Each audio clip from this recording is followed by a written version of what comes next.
You're listening to the Hidden Killers podcast with Tony Brueski, featuring attorney, guest, and former felony prosecutor Eric Faddis. John Ray, the attorney for some of the victims of, allegedly, Rex Heuermann, the Long Island serial killer, Gilgo Beach murderer, continues to bring more information to the forefront, even before investigators. He's kind of been that guy in this case all the way along.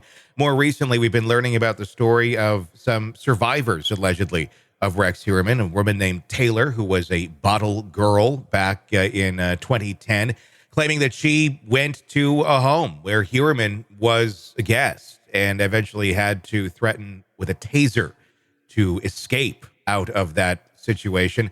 And then we also heard the story of Mary Poe, who actually was allegedly shot by Rex Heuermann in his vehicle in the back of the neck. Luckily, she survived that wound and got out of that vehicle.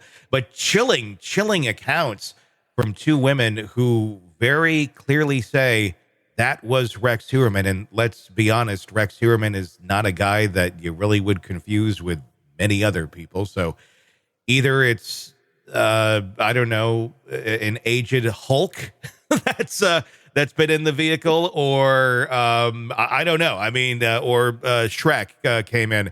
It's one of the three, or Rex Heuermann. And I don't think the Hulk or Shrek are out to kill sex workers, at least not in the latest version from Disney Pixar. But is it DreamWorks? Thanks for ruining my wholesome version of Shrek in my mind. Exactly. Now you're only getting every time you see Heuermann, it's like it's Shrek. Makes some weird AI version of the movie. What's your thoughts on all this? Eric Faddis, defense attorney, joining us. I mean, the accounts, they have no reason to make these stories up or for some sort of posterity. If anything, they'd probably many more are just, staying quiet because they don't want the attention. But it does seem to go along the arc of behavior that we know of Rex Heuermann, or at least the allegations of behavior.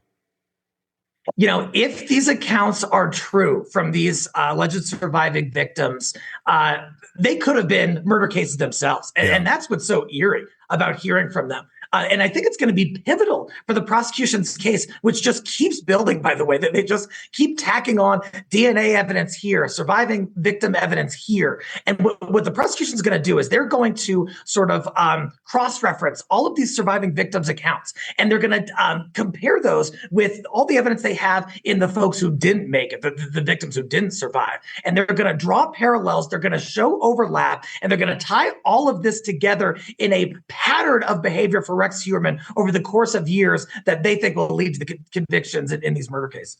Yeah, I mean, it's one thing after another, and it's scary because, I mean, these are just the ones we're hearing about. Obviously, we don't know about other victims. We suspect there probably are, but I mean, Heuermann was able to operate in a world without a lot of rules, and I mean, obviously laws exist, but I guess, the social rules or the social constructs aren't so much there because it's a shady area and people don't want to be caught for it. So that then attracts individuals who want to, treat people in very inhumane ways. So not necessarily shocking that we're hearing these accounts, but it does make you wonder just how many others are out there that Heuermann operated like this around for all those years. And how is it that no one ever, was able to come forward until now about Heuermann? Is it simply that, the stigma?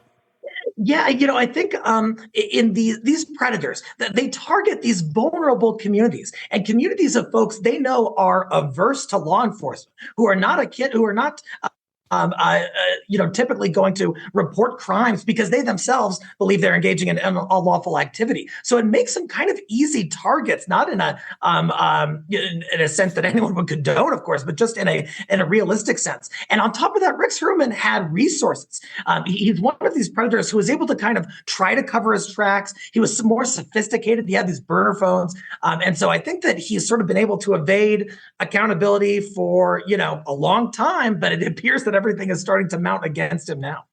Want to listen ad-free? Want advanced access to all of our interviews before anyone else? Become a True Crime Today Premium Plus subscriber on Apple Podcasts. You get every episode commercial-free, so you can binge on true crime until you can binge no more. Search True Crime Today Premium Plus on Apple Podcasts now, or go to our podcast page and sign up now. More of the Hidden Killers podcast next.